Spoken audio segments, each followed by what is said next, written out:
How do welders set their own limitations? You know, if you think about it, a lot of people that I have met that weld in the field, they would say, "Oh, I only do this kind of welding," or "Oh, I only specialize in this." So a welder can literally put itself in a box. I have met people that say, "Oh, I got to get paid just to do this," but that's working for someone. And if you be realistic, if you're working for yourself, you actually can make more, even though it might come in smaller, but you make it more over time. Like you're gonna win.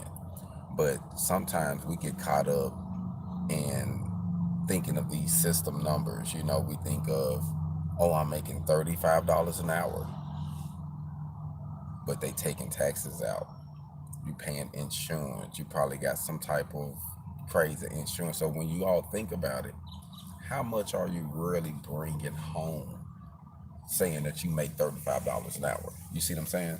So a welder can set his own limitations. So to me, the way I look at it is, if you plan on being independent and you plan it on having a product or service or building something that's going to last, you're going to have to be flexible. You're going to have to fabricate. You're going to have to install. You're going to have to use your abilities across the wood. You know what I mean? And you're going to have to be able to think outside the box, knowing that, okay, my numbers might be different than the numbers I might get if I'm working under someone. You know what I'm saying? So a lot of times we get caught up in trying to bring that working mentality over into this independent thing, and it won't work. I mean, it doesn't mix like oil and water. You know what I mean? You have to change your mentalities too, so that way, you won't put yourself in a box and limit the way you eat, to limit to how you take care of your life or be able to live free.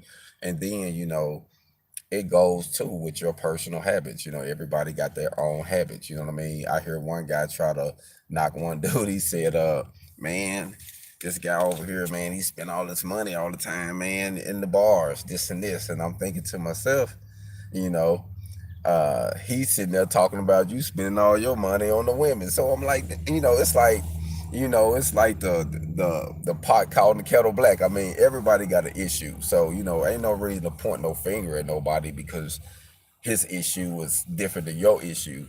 But the main thing is, if we're gonna get somewhere, we're gonna have to kind of tighten up on some of our personal issues, and that goes back to limitations. Like, if you have a problem with doing certain things, you have to work on these things to help you be better. But remember this: being independent is a stage you got to go through, just like you went through as an employee. You had to learn the system.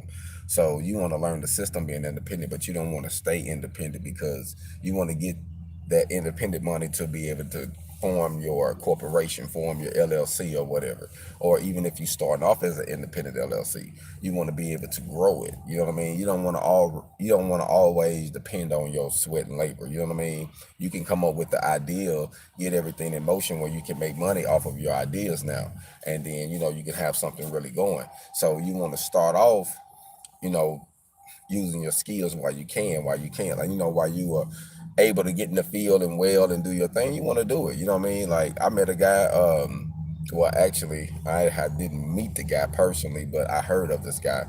um he's 70 years old or knocking on 70 and welding all the time. He welds in the field. You know what I mean? He go up with his truck and he like to burn rods. So that's his thing. He do fabrication too, but he enjoy it. So to be 70 years old and be independent, he doing his thing, but he enjoyed doing it. So, to each his own.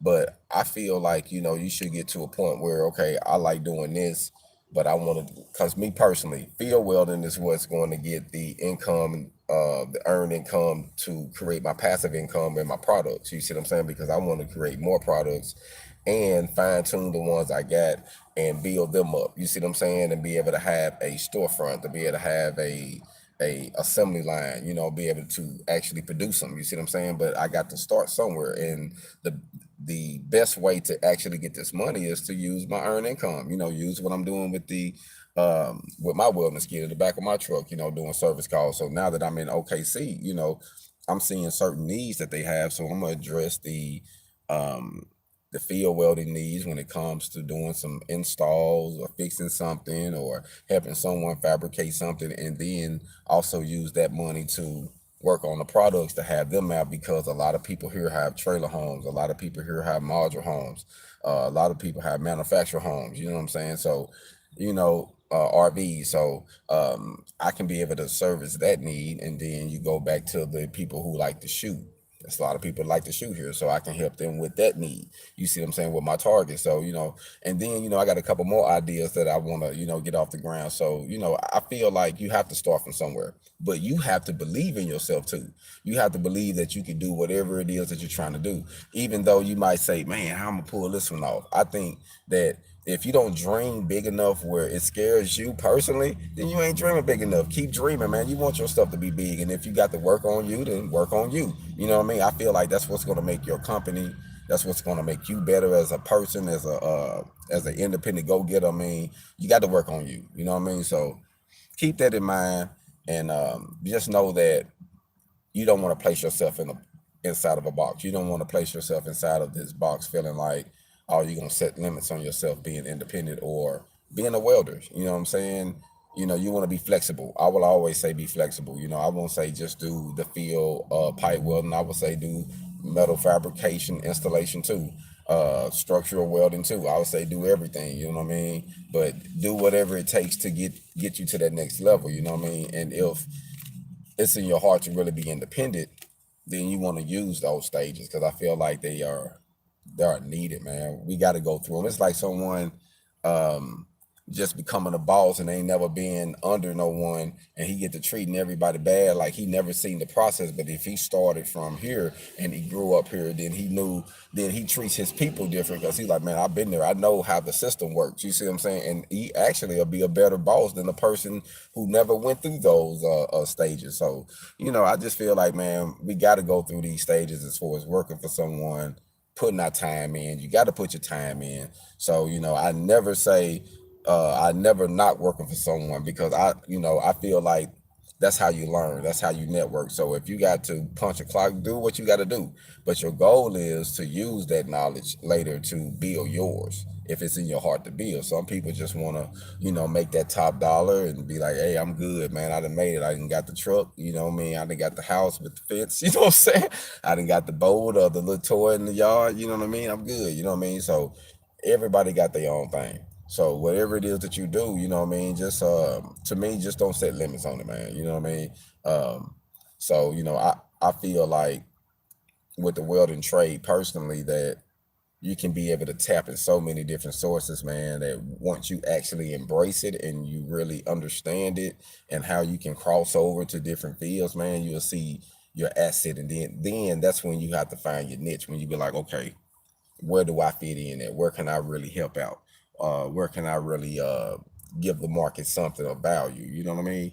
So, I think, it comes with, like I say, putting your time in and really thinking about what you're doing and be like, okay, this is the direction I want to go in. But we got to start from somewhere, and I feel like we have to stop setting limitations on ourselves. So if you're setting limitations on yourself, please stop setting limitations. Think outside of the box. Think outside of the box, and put your money inside of your ideas. Put your money, your earned income, to create your passive income. It's real important. And every day, like no matter where I go, I see how important it is to own. You want to own, man. Like it's so important to have ownership, owning land, owning, own. Like it's important to own yours, man. Like I didn't get it fully, 5 years ago. You know what I'm saying? Well, I started really understanding. I always been owning stuff, but I never fully got the concept until probably like 4 years ago, where it really, really hit me. In the last 2 years, a year, man, I really been getting it. You know what I'm saying? Like having capital ownership is where it's at. So I think you can use welding to get you there. No matter what situation you come from, being a veteran, being from poverty, being out of prison, whatever, being a minority. I mean, you can take welding to another level if you allow yourself to grow. You allow yourself to think outside the box. You use that shop job for a year to get you that job, the next one. Then you go to this one to grow and get more skills. And then you figure out what you want to do. Man, I really like this. And then there you go. You start making your own things. But you have to start from somewhere. But I just feel like you shouldn't set limits on yourself when you're doing this, man, because there's so much you can do with welding and fabrication and installation. Hold on.